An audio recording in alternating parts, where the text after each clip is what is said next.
Hi, I'm Dr. James Cox. I'm an anesthesiologist here in San Antonio. I work for Tejas Anesthesia.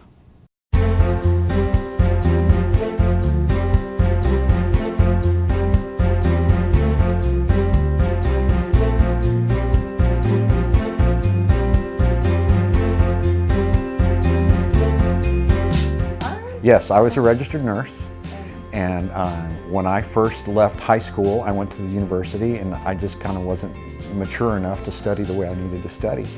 So I became a registered nurse, and I graduated from nursing school here in San Antonio. I was at the top of my class, and I enjoyed what I did, but I always felt like I could do more for the patient than being, a nurse.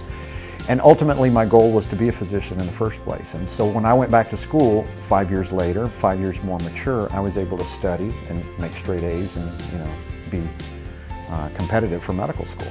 So at that point I applied and I was accepted in medical school.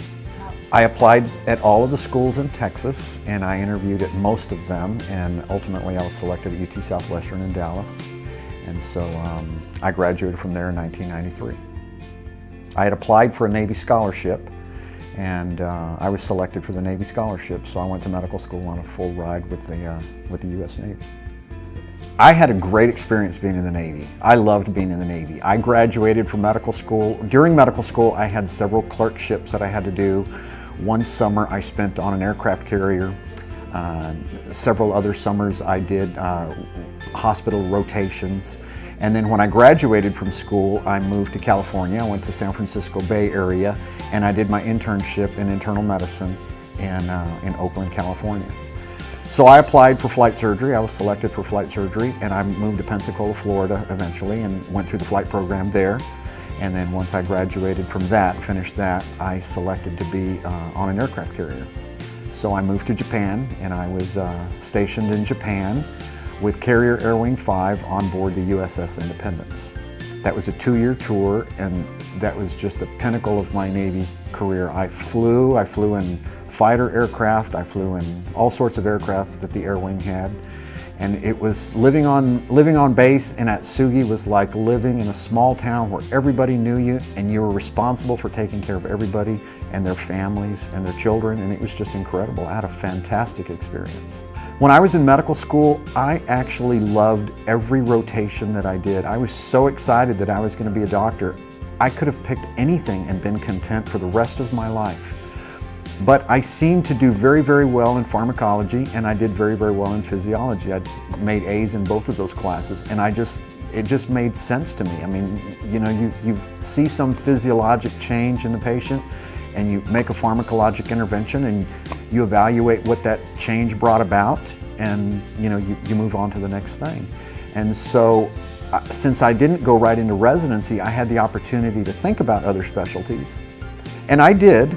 But ultimately, I came back to what I, really, really kind of liked, and that was the pharmacology and the physiology. So I stuck with anesthesiology.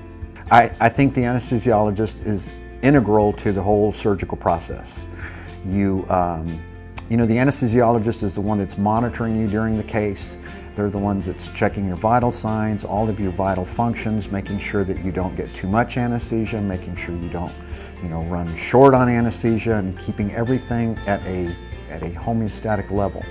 So it's an integral part of your surgical team. Here at Tejas, if there's a patient request, a patient can certainly call in if they know me or if they've heard about me or something like that, that whenever they book their case with the surgeon, they can request me, or if they want to call my office directly, they can, or actually if they want to talk to me, on the phone or meet me in person, it's certainly possible to do that. And we do things like that all the time. I think it's very important for the patients to know who their anesthesiologist is going to be. Here at Tejas, we have 100 doctors. There's, plenty of doctors here in town that you could pick, but it's very difficult to know who that anesthesiologist is before you get there. And many times the patient finds that they show up for surgery and they may not even know who the anesthesiologist is. So I think it's wonderful that they can go and find the resource to look somebody up and know what they're about and know what their education is or what they're like, or whether they're a religious person or whether they're not a religious person, and all sorts of things like that. This gives the opportunity for them to call us and meet us and know who they're placing their life in that person's hands. Most people get the opportunity to visit with their surgeon on several occasions before they have surgery. They have an initial consultation. Let's say they have some medical problem that requires x-rays or scans or blood tests or things like that. And so they come back and forth to their doctor's office, 2, 3, 4, 5 times before they actually show up, the day of surgery. And so this is a wonderful opportunity for somebody to be able to see who their anesthesiologist is, because otherwise they don't meet their anesthesiologist till the morning of surgery.